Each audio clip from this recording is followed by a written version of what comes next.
সুপ্রিয় দর্শক শ্রোতা, দেশ ও দেশের বাইরে থেকে আমার কৃষি দৃশ্য পেজে যারা আজকে ভিডিও দেখছেন তাদের প্রতি রইল আমার সালাম ও আন্তরিক শুভেচ্ছা।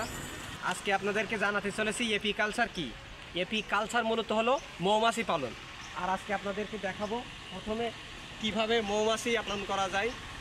আজকে ভিডিওটি সম্পূর্ণ না টেনে দেখতে থাকুন। এপি কালচার হলো প্রাকৃতিক পরিবেশ থেকে মৌমাছি সংগ্রহ করে মৌচাকের উপযুক্ত করে তোলাকে বলা হয় এপি কালচার। এখানে দেখছেন, এখানে 150 থেকে 200-রও বেশি আছে বাক্স নিয়ে এখানে মৌমাছি চাষ শুরু করে দিয়েছে।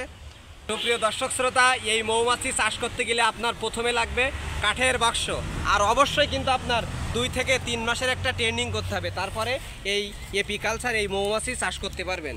প্রথমে আপনার কাঠের বাক্সর ভিতরে এই মৌমাছিগুলো পালন করতে পারবেন এবং আগে সবচেয়ে বেশি প্রয়োজন হবে 2 থেকে 3 মাসের ট্রেনিং।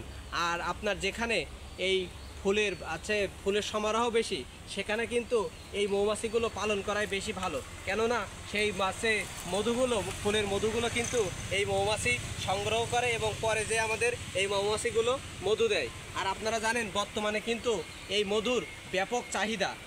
বাংলাদেশ কৃষিপ্রধান দেশ হয়, এখানে কিন্তু বিভিন্ন ধরনের ফল ফুলের চাষ হয়। আর সেই ফল ফুল থেকে মৌমাছিগুলো মধু সংগ্রহ করে কিন্তু এই কাঠের ভিতরে আনে। এই কাঠের নির্দিষ্ট একটি ছিদ্র আছে, সেই ছিদ্র দিয়ে মৌমাছি প্রবেশ করে এবং এই প্রবেশ করার ভিতর দিয়ে কিন্তু তারা বাইরে থেকে মধু এনে এই ছিদ্রর ভিতর দিয়ে প্রবেশ করে এবং এই মধু কিন্তু পরে লাভজনকভাবে বিক্রি করা সম্ভব।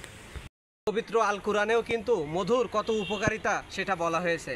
মৌমাছির মধু ব্যাপক চাহিদা থাকে, এই জন্য আপনারা বাড়ির ছাদে কিংবা এভাবে বাণিজ্যিকভাবে এই মৌমাছিটা কিন্তু পালন করতে পারেন। আর এই মৌমাছিটাকে বলা হয় এপি কালচার।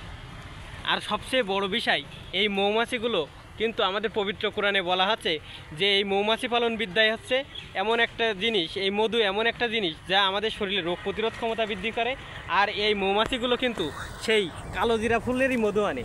তার কারণ কালো জিরা ফুলের বর্ণনাও মহানবী হযরত মুহাম্মদ সাল্লাল্লাহু আলাইহি ওয়াসাল্লাম বলেছে, এই যে জিরা খাইতে বলেছে মধুর সাথে, একই সাথে আপনি 2টি উপাদান পেয়ে যাচ্ছেন।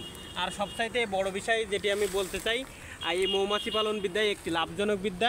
আর অল্প পরিসরে অল্প পুঁজিতে এই ব্যবসা আপনি চাইলেও করতে পারবেন এবং স্বাবলম্বী হতে পারবেন। মানে কিন্তু খাঁটি মধুর ব্যাপক চাহিদা, এই জন্য কিন্তু আপনারা চাইলে এটি বাণিজ্যিকভাবেও চাষ করতে পারেন কিংবা বাসাবাড়ির ছাদে নিজেদের খাওয়ার চাহিদা, মধু খাওয়ার চাহিদা মেটাতেও কিন্তু এই মধুটা চাষ করতে পারেন। আচ্ছা, এই যে কতগুলো আপনার আছে এই মৌমাছির আছে এই বাক্স আছে? আপাতত শুরু করছিলাম মনে করেন 2-4টে দিয়ে শুরু করছিলাম, এখন আছে প্রায় 150-র কাছাকাছি। তা লাভবান হচ্ছেন তো আল্লাহর রহমতে? হ্যাঁ, অবশ্যই লাভবান তো হচ্ছে। এখানে এর পরবর্তী থেকে আরো বাড়াবেন নাকি কেমন কোনো পরিকল্পনা আছে? পরিকল্পনা অবশ্যই আছে, পরিকল্পনা অনুযায়ী আমরা কাজ করছি। আরো বেশি পরিসরে আর কি আছে এই মৌমাছিটা পালন করবেন? হ্যাঁ, আরো বেশি করে করার জন্য আমরা চেষ্টা করছি। এই চাইলে এই মৌমাছি বাণিজ্যিকভাবেও চাষ করতে পারেন এবং বাসাবাড়ির ছাদেও কিন্তু এই মৌমাছি পালন করতে পারেন।